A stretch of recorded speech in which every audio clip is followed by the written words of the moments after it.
Because we are looking at elements of human existence. The breath on its own is music. You breathe in key. Every human body is actually wired in keys. We talk in keys. The tonation of our voices, the voice, the vibration itself is music. And in quantum physics, then you come to issues like water has music in it. You know, the wind has music in it. The earth itself, if you are quiet at night and you sit, there's no silence. And that vibration that comes from all these elements, it's almost like a good experiment would be to take a beautiful big speaker and put a big cloth on top of it, and then sprinkle some sand randomly on the thing, and then play music with no arrangement. All those pieces arrange themselves into a symmetry. Beautiful symmetry, cyclical, cosmical pictures that you can almost see naturally.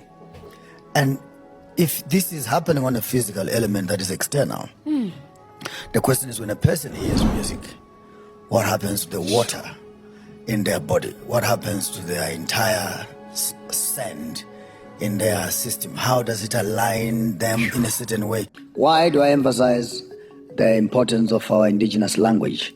Our indigenous language is a science of its own.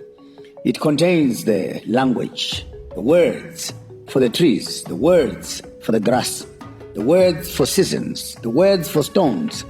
And if you look very carefully at those words, you find that there's a whole technology that is involved in terms of what this tree works. For example, there's a tree down south we call mususu.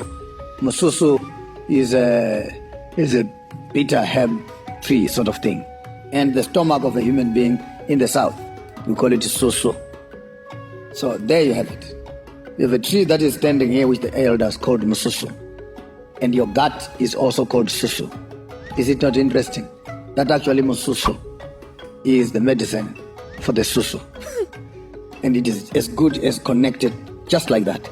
And so when you lose that language and you call it Andivikitas, what, you give it some Italian name that they name it there, you already make the local people lose touch with the value of this. But education for me would be speaking to creating institutions of learning that introduce the young people to their own resources.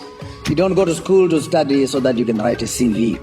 You go to school to study so that you can solve the problems in the community. Here is the model. Before you go to school, identify the problem in the community. Then go to school, study the problem. Look for possible solution. Have a proposal and a business plan of how to solve this problem.